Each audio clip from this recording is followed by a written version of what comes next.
It's not everyone who gets a street named after them in the Indian capital of Delhi. But Amrita Sher-Gil, artist, pioneer, bisexual, is one of them.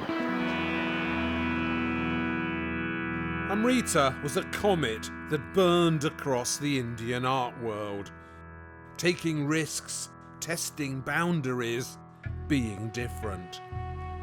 In all her work, but particularly in her nudes, she seemed to comment from the inside as well as the outside on what it meant to be an Indian woman. Interestingly, though, she was actually born in Hungary. Her father, a wealthy Indian Sikh, had met an art lover from Hungary called Marie Antoinette. So Amrita was born in Budapest in 1913 and grew up there. Her fate was to be between things. Between the East and the West, between Delhi and Budapest, between men and women.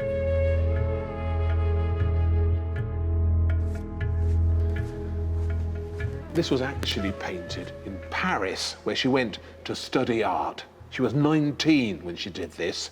It won a gold medal at the famous Paris Salon of 1933. It shows her sister Indira on the left and a French friend called Denise Proutot on the right. And what's telling, I think, is how she swaps the roles of the women in the picture, tinkers with their identities. Indira, the dark Indian sister, is dressed like a fashionable Parisian, smart and respectable. But Denise, the pale French girl, displays herself like those Indian goddesses you see so often in temple art. The beautiful yakshis, apsaras and parvatis of Indian sculpture. The Indian girl has become Parisian, the Parisian has become Indian. It's a deliberate piece of role reversal, I think. A studied piece of cultural provocation. If you put the two women together, you have an image of Amrita herself. She's from the East and from the West. She's dark and she's light, a lover of men and a lover of women. Her female nudes sizzle with subtle erotic energy. This is her sister Indira again, sleeping vulnerably and beautifully like a young Tahitian bride in a painting by Gauguin. Her first female lover was said to be her sister's piano teacher when they were both in Paris. And Amrita was 16 apparently, and the piano teacher was 24.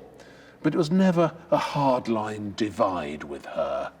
On matters of sex, Amrita Sher-Gil was notably flexible. This is the celebrated English journalist Malcolm Muggeridge, who came to Delhi in the 30s. She painted him and she slept with him. Her love life was famously chaotic. She had several abortions, and all her early work seems to struggle with issues of identity. Who am I? What are we? She asks in her poignant and tempting nudes.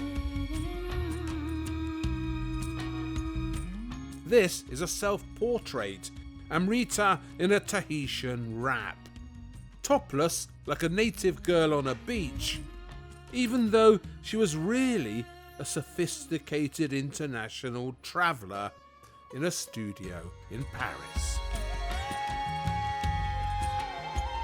It wasn't until she returned to India in 1934 that she found a direction that was clearly hers. She began painting the locals in small villages, focusing on the poor, the forgotten, memorializing their sadness.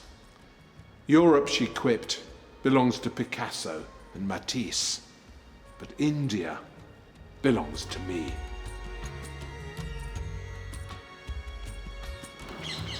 She died in 1941, aged just 28. It was a mysterious death, caused, they say, by a failed abortion. But what a legacy she left behind. Great Indian art, made greater still by its pioneering fluidity. And that's why they name streets after her in Delhi, and why we should be naming streets after her everywhere.